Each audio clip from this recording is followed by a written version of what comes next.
Hello student, welcome है आपका अपने चैनल में। स्टूडेंट, इस वीडियो में हम कवर करेंगे case study based question number 23।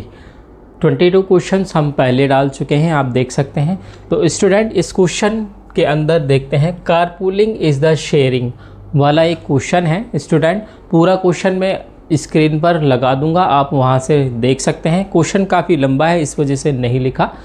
तो क्वेश्चन में ये बोला है कि जो कारपूलिंग एक तरीका है जिसकी वजह से तीन दोस्त अमर, भाविन और चैतन्या जो एक ही सोसाइटी में रहते हैं और उन तीनों का ऑफिस भी एक ही है, तो उन्होंने फैसला किया कि क्यों ना तीनों एक साथ ऑफिस जाएं। कारपूलिंग मतलब एक ही टैक्सी के अंदर, तो उससे क्या होगा, एयर पॉल्यूशन भी डिक्रीज़ होगा और किराया भी बचेगा। स्टूडेंट, तो फर्स्ट पार्ट के अंदर बोला है what is the distance between B and C.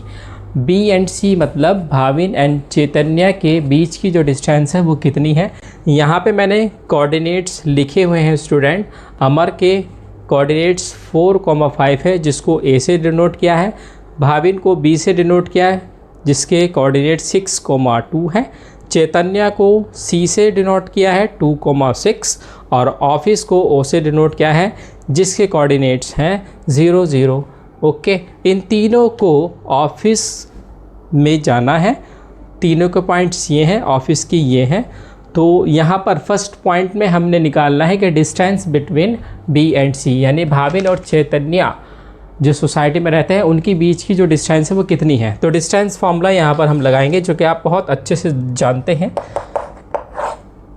x2 minus x1 का square plus y2 minus y1 का स्क्वायर।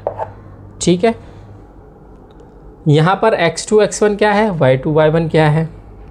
तो हमें जो डिस्टेंस निकालनी है वो भाविन और चैतन्या के बीच की निकालनी है।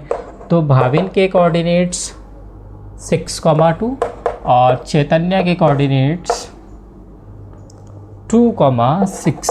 यहाँ पर x1 y1 ये हो गया और x2 y2 हमारा ये हो गया। ठीक है स्टूडेंट, तो डिस्टेंस फॉर्मूला के हिसाब से बी सी यानी डिस्टेंस बी और सी के बीच की निकालनी है, इसलिए हमने यहाँ पर बी सी लिखा हुआ है। x2 यानी कि 2 माइनस x1 यानी कि 6 स्क्वायर, फिर y2 यानी कि 6, y1 यानी कि 2 का स्क्वायर। स्टूडेंट, तो यहाँ पर जब हम 2 में से 6 को माइनस करेंगे तो हमारे पास बचेगा माइनस का 4 उसका स्क्वायर, प्लस 6 में से 2 जाएंगे बचेंगे 4 उसका स्क्वायर। यहाँ पर हो जाएगा 4 4 या 16, यहाँ पर भी हो जाएगा हमारा 4 4 या 16। तो जो डिस्टेंस आई है वो आई है √32।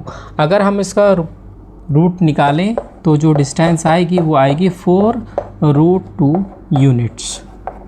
ओके स्टूडेंट, तो भाविन और चैतन्या के जो बीच की डिस्टेंस है स्टूडेंट्स वो आई है हमारी 4√2 यूनिट्स। यहीं पर हमारा फर्स्ट पार्ट होता है फिनिश। अब हम देखते हैं अपना सेकंड पार्ट। इसके 3 पार्ट हैं स्टूडेंट। क्वेश्चन लंबा है इसलिए मैंने लिखा नहीं। सेकंड पार्ट होने के बाद हम थर्ड पार्ट भी बताएंगे। स्टूडेंट, सेकेंड पार्ट में बोला है Bhavin and Chaitanya plan to meet at a club situated at the mid point of the line joining the points B and C, find the coordinates of this point. यानी कि एक club में जाना है भाविन और चैतन्या को जो कि बसा हुआ है उन दोनों के कोऑर्डिनेट्स के बीच में। यानी बीच का मतलब आप समझ जाइए, यहाँ पे हमें मिड पॉइंट फार्मूला लगाना है। यहीं पर मैंने अभी पॉइंट्स लिखे थे स्टूडेंट। क्वेश्चन तो आपके पास होगा, नहीं होगा तो मैं स्क्रीन पर डाल दूंगा। तो कोऑर्डिनेट्स जो यहाँ पर लिखे थे वो आप रिवर्स करके देख सकते हैं या फिर मैं दोबारा भी लिखूंगा यहाँ पर, लेकिन सिर्फ वही कोऑर्डिनेट्स लिखूंगा जिनकी ज़रूरत है। हमें ज़रूरत है बी एंड सी यानी भाविन और चैतन्या की। तो इनके जो दोनों के कोऑर्डिनेट्स थे, बी के जो कोऑर्डिनेट्स थे हमारे पास वो थे 6,2 और चैतन्य के जो कोऑर्डिनेट्स थे वो थे हमारे पास 2,6। अब मिड पॉइंट फार्मूला यहाँ पर लगेगा। तो मिड पॉइंट फार्मूला आप जानते हैं क्या है, x1 + x2/2 y1 plus y2 upon 2। ठीक है, यहाँ पर हमारा x1 ये है, y1 ये है, और x2 ये है, y2 ये है। क्लियर? तो हम निकालेंगे यहाँ पर x1 यानी कि 6, x2 यानी कि 2 अपॉन 2, y1 यानी कि 2, y2 यानी कि 6 अपॉन 2। 6 और 2 होता है हमारा 8 अपॉन में है हमारे पास 2, यहाँ पर भी हो जाएगा 8 अपॉन में 2, तो ये हो जाएगा 4,4। तो जो मिड पॉइंट आए हैं भाविन और चैतन्य के बीच के, वो हमारे पास आ गए हैं 4,4। तो यहाँ पर हम एक लाइन लिख देंगे student, the coordinates of the club is 4,4। अब हम चलते हैं अपने थर्ड पार्ट की तरफ स्टूडेंट। थर्ड पार्ट के दो पार्ट हैं ए एंड बी, जिसमें से चॉइस है। ओके, यानी एग्ज़ाम में चॉइस में आया था। तो ए पार्ट में बोला है which society is farthest from the office, also find it distance from the office. वो पूछ रहा है अमर, भाविन और चैतन्य के जो सोसाइटीज़ हैं उनमें से ऑफिस से सबसे ज़्यादा दूर किसकी सोसाइटी है। तो यहाँ पर हम तभी पता कर पाएंगे जब हम तीनों के बीच की डिस्टेंस निकालेंगे ऑफिस से, यानी कि ऑफिस से हम अमर की भी, भाविन की भी, चैतन्य की भी, तीनों की डिस्टेंस निकालेंगे। उसके बाद ही हम पता कर पाएंगे कि किसका सोसाइटी सबसे ज़्यादा दूर है। ठीक है, तो यहाँ पर हमने लिखा डिस्टेंस टू ए के यानी अमर के जो पॉइंट कोऑर्डिनेट्स हैं वो हैं 4,5। यहाँ पे मैंने डिस्टेंस फार्मूला लिख लिया है, तीनों में डिस्टेंस फार्मूला ही लगेगा। क्लियर? यहाँ पर x2 माइनस x1, यहाँ पर a जो है ये यहाँ पर x1 y1 है, और जो ऑफिस के कोऑर्डिनेट्स हैं मैंने यहाँ पर लिख दिए हैं x2 y2। क्लियर? तो यहाँ पर हम लिखेंगे x2 यानी 0, x1 यानी कि 4 का स्क्वायर प्लस y2 यानी कि 0, y1 यानी कि 4 का स्क्वायर। यहाँ पर हमारा बचा माइनस का 4 का स्क्वायर प्लस माइनस का 5 का स्क्वायर। 4 4 जा हो जाएंगे 16, 5 5 जा 25 हो जाएगा स्टूडेंट। तो यहाँ पर जो हमारा डिस्टेंस आ रहा है वो आ रहा है √41 यूनिट्स। क्लियर? सेम ऐसे ही डिस्टेंस फॉर्मूला हम यहाँ पर लगाएंगे, यानी भाविन की भी हम डिस्टेंस ऑफिस से निकालेंगे। तो डायरेक्टली यहाँ पर मैं लिखूँगा OB, ये तो हमारा था OA। क्लियर? यहाँ पर हम लिखेंगे OB यानी ऑफिस से भाविन की डिस्टेंस। फॉर्मूला वही लगेगा डिस्टेंस वाला ही, x2 minus x1 plus y2 minus y1 का स्क्वायर। क्लियर?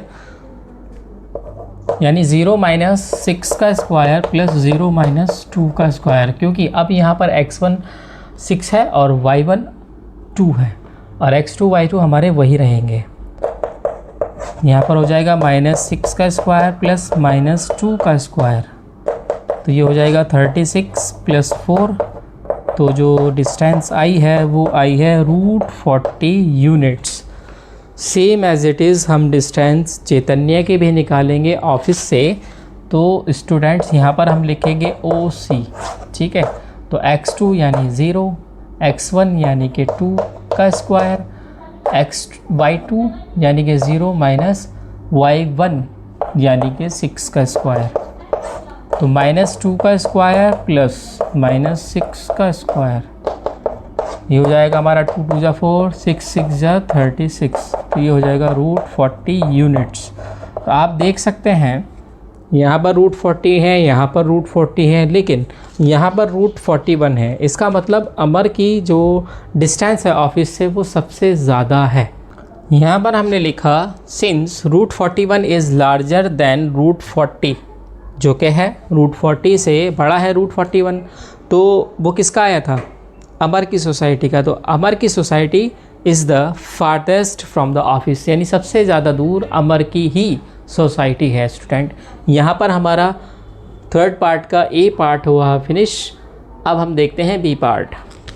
स्टूडेंट हमारे पास जो थर्ड पार्ट है उसके बी पार्ट में बोला है out of B and C which society is near to A, nearer to A, also find their distance, यानी सबसे पास में अमर के, भाविन की या चैतन्य की किसकी सोसाइटी पास में है और उनके बीच की डिस्टेंस क्या है। चलिए देखते हैं। फॉर्मूला लगेगा हमारा डिस्टेंस वाला ही।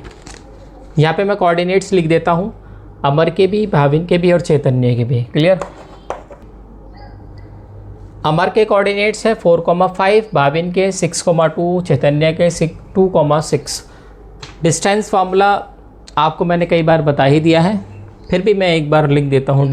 सबसे पहले हम यहाँ पर जो डिस्टेंस निकाल रहे हैं वो अमर और भाविन के बीच के निकालेंगे। तो यहाँ पर ये हो जाएगा हमारा x1 y1, ये हो जाएगा x2 y2। x2 यानी कि 6, x1 यानी कि 4 का स्क्वायर प्लस y2 यानी कि 2 और y1 यानी कि 5 का स्क्वायर। क्लियर।